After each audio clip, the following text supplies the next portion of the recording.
Yeah, it is. Straight up 3 o'clock.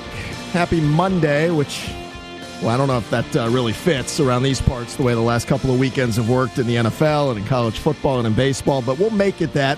We'll try to create some of that sunshine with Chuck and Chernoff with you till 7 on the Fan and on FM at 93.7. I survived my illness. I'm back, barely. I mean, it was touch and go for a while. Did you get the flowers and the balloons? No, but I got a lot of the wonderful people I work with did nothing but mock me while I was out. You were on my heart. Yeah, I can tell. I saw some of your tweets. It was very touching. Say Ferris. We'll get into the Georgia weekend, all the college football, look ahead to the Falcons as they're back at it this week. Great baseball stuff, and I know it's tough with the Braves being out. We'll cover all that shortly, but it's not usual for us to start the show with a guest. But when you have a Super Bowl winner and a great gentleman who takes the time out of his day to join us, we move everything aside. And Tony Dungy, a Super Bowl winner, and as I said, just a great person.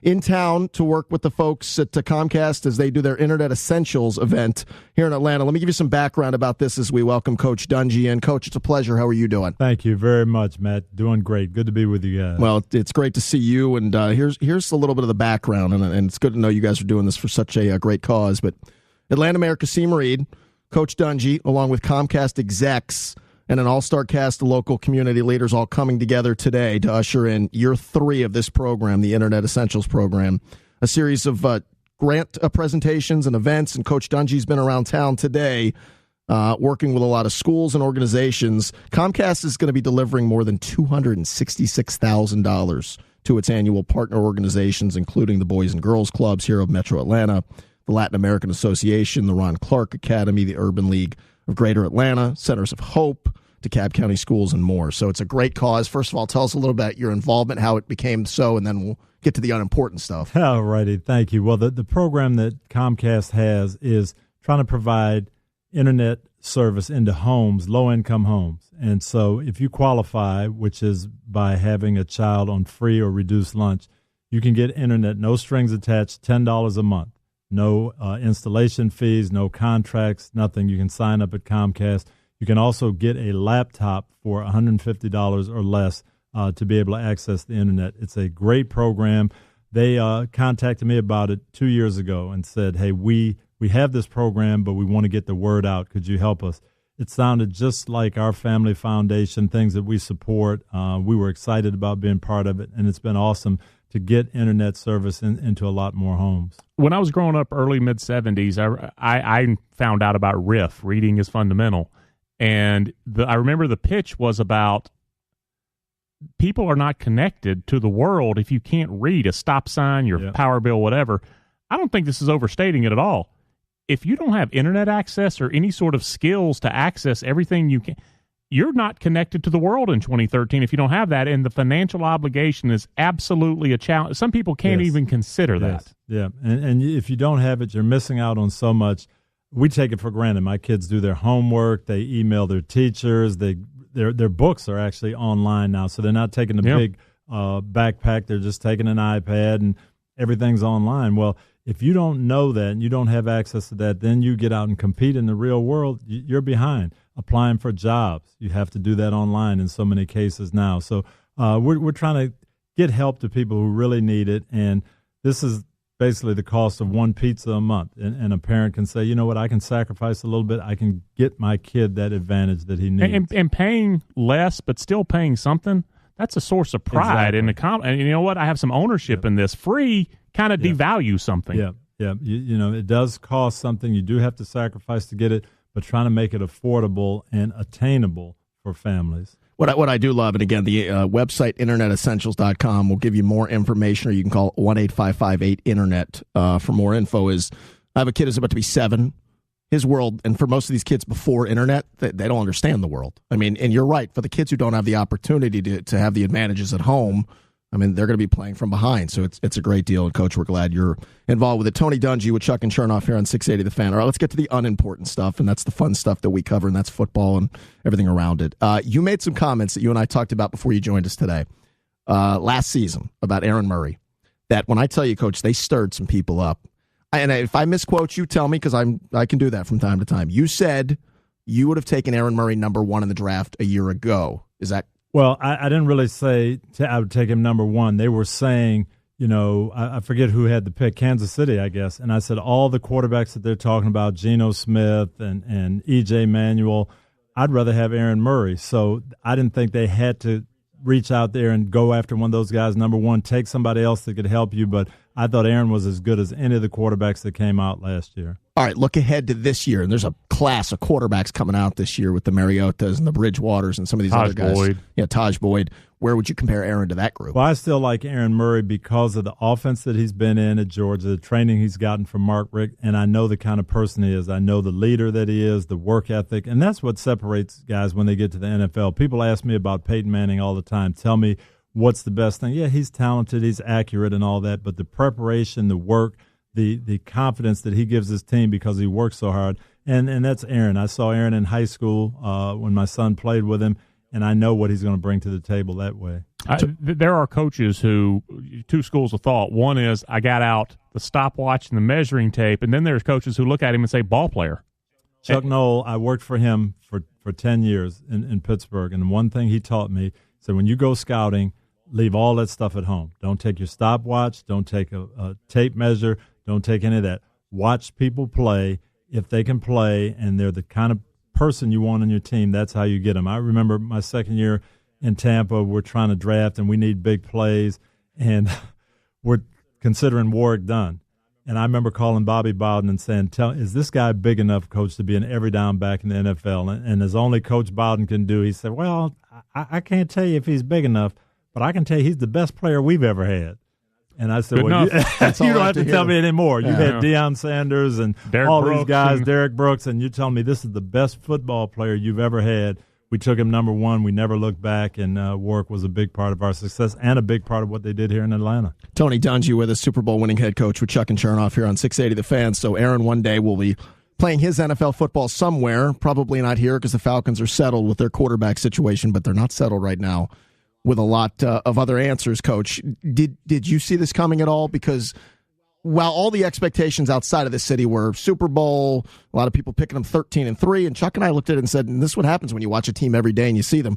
We thought at best they were 9 or 10 wins because they had holes they had not addressed. Maybe not to this extreme, but did you see this coming? No, but you know it's possible. In the NFL, the line is so fine. You know, they played well last year. You lose Steven Jackson and take that run element away for just a little bit, then it becomes tough to win a game. Kansas City Chiefs had some great defensive players on the team last year. They had Jamal Charles was there, and 5 or 6 Pro Bowlers on five Pro Bowlers on defense. Dwayne Bowe, Jamal Charles, Alex Smith is learning the system, but they just get a little discipline and ball security from Andy Reid, and they go from a 2-14 to a 6-0 team. That's how fine the line is. So it can happen. You can lose it quickly. You can lose that confidence. And to me, that's where the Falcons are, where last year, hey, we're going to get that drive to win the game. The ball is going to bounce our way. This year, it's almost like we're waiting for something to happen. We've got the lead in the fourth quarter, but something's going to go wrong, and not playing with that free-flowing confidence they did last year. Also, the NFL, and I said this to anyone who would listen in the offseason, it is still a line of scrimmage game in the NFL. It is, it's great. Matt Ryan and Julio and Roddy and Tony and Steven Jackson and all that, and you won all those guys. But football is not a complicated game. If I win on both lines of scrimmage, there's a pretty good chance I'm going to win most Sundays. And with the passing game rules now, it's very, very hard to defend in the secondary. You have guys who can get open. You have quarterbacks who can throw the ball. The whole thing now is about protecting the passer and rushing the passer. Yep, go swallow him up. If you can protect your passer, you can move the ball offensively. If you can rush the passer and protect leads, you're going to be good on defense. All right, now you're a guy who, 100 years ago, you played in the NFL as a defensive back. I don't know what you would do today if you were in the league because of the new rules on – I've seen plays called where literally I don't know what the defensive back could have done. It really is, and we talked about it on our show last night on Sunday Night Football. Randall Cobb got hit at the knees. Is probably going to be out for an extended period of time. But that's what you're going to see. If I was a defensive coach, that's what I would be coaching because I'm not going to put my team at jeopardy. I'm not going to try to hit you in the midsection and I miss by 6 inches and hit you in the shoulder pad or the and get a penalty. Slips. Or the receiver ducks his head at the last minute. So I'm going low. I'm going below the waist on every shot, and I'm going to get the receivers to think about their legs. And it's unfortunate, but that with the safety issues and staying away from the head, that's what you're going to have. We went through it about 15 years ago. I was defensive coordinator at Minnesota, and the first came in about touching the quarterback's helmet. And I told our guys, we're not getting another one of those cheap penalties. We're going below the waist on everything.